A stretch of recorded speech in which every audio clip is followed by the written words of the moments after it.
You know, I think most of us are guilty of eating a little bit too much on Thanksgiving, right? That's true. And Emily and her daughter Rebecca, they have the solution showing us a harvest quinoa salad for the post-Thanksgiving healthy meal. Perfect, yes. And we are ready, and we have all the good healthy ingredients, right? Yep, exactly. And a lot of these are very fall-inspired ingredients and things that are really going to help you health-wise, kind of reduce the inflammation and digestive things that happen after Thanksgiving. So Emily, if you eat the big meal at, I don't know, 1 o'clock, 2 o'clock, whatever your family eats, is this for later that night? This could be a side dish for Thanksgiving. This could be later that night or the next day. It's really great with turkey thrown on top. So, you know, even like an easy weeknight meal later on. So Rebecca, the question is, do you like the salad? Do you like salads in general? Yeah. Oh. And does she help you make it, Emily? She's the best cook. She is an incredible Well, cooker. I'm glad you brought someone skilled to our kitchen today. So dive in. What do we need? Okay, so we're starting with a Brussels sprouts base.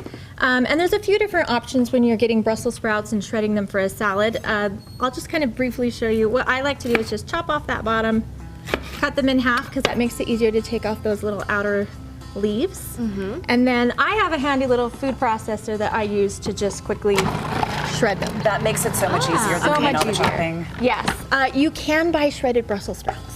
So hint, if you don't want to do this work, you don't have to. They're just Trader go buy. Joe's. If you're searching, you can find those at Trader Joe's. Yes, so you can do it however you want. But here I have a whole bunch of nice fresh Brussels sprouts that are ready to go. And then we have a few other just fall-inspired ingredients, like apples, of course. Okay, why Very the harvest. Brussels sprouts instead of like a lettuce? You can absolutely do lettuce here. I really like Brussels sprouts because we're going into the health coaching side of things. Brassicas, which are Brussels sprouts, kale, broccoli, cauliflower, they really help balance your blood sugar. And frankly, after eating that much pie, we need to balance our blood sugar a little bit. And it's heartier than, say, romaine lettuce or something. And you know, a trick that I also like is when you take off the leaves and you just roast them. They're like chips. So good. Yes, we do that all the time. You like those too, right? She's nodding. I'm like, she's like, yes, let's do that, Mom. Okay, apples. So apples, I just like to. I love sweet things in my salad, so apples are really great.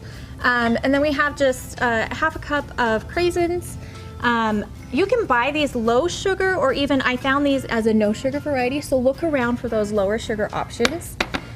Sweet potato adds that fall color, kind of a harvest flavor. Did you roast those, Emily? I did, yes. Roast them ahead of time. Okay. And then I just like to keep roasted sweet potatoes in my fridge all the time. And then the star of the show is the quinoa. This adds some protein. It adds really good carbs. And it takes the dressing that we're going to make in a minute and just soaks it all up. And just, you know how you eat a salad and there's dressing like just on one part?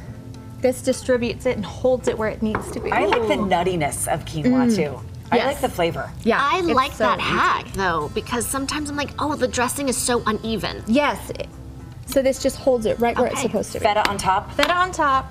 And then at this point, I like to mix it together. We're gonna be messy. That's okay. Kitchens are messy, right? And then I'm gonna have Rebecca start on the dressing. So I like to use like this measuring cup that makes it really easy. And she's gonna pour in a 1/4 cup of olive oil. Where's the olive? Oh, yeah. Right there. Okay. And Rebecca, then, what do you like to make in the kitchen? What's your favorite thing? Do you bake or do you cook? Bake. You bake. we call her Becca the Baker. Okay. Rebecca. She's Baker. so good at cookies and things like that. Squeezing fresh orange in there. Yes. Nice fresh orange juice. It really plays well with the cranberries. Those two just are so happy together. And again, I'm making a huge mess. Hey, that's what makes it fun in the kitchen. As long as it Exactly. doesn't get in your eye. Okay, we next. need a tablespoon. Wait until the end. Okay, what do we need? Tablespoon of that. Okay, apple So cider. grab that tablespoon back Okay. up. All right, I'm gonna have you hold this and I'll pour. How about that? Good idea. Tag team it. Okay, just one or two? Just one. Okay. What I love about this, Emily, is whenever I make my own dressing, you know exactly what goes into it. You don't have to read the label. I don't like the oils they use in conventional salad dressings are not another tablespoon. Tablespoon, okay. Yeah. I'll have you hold it. That's not really what I like to have in my body. It doesn't sit well. It's not really good for any of us. So this way I know I'm using a high quality olive oil. And I know exactly what's going in I there. love that you're adding the mustard. Yeah. Am I That's that little just do a kick, big that little squirt. zing. Oh, sorry. Yeah, that's about a teaspoon.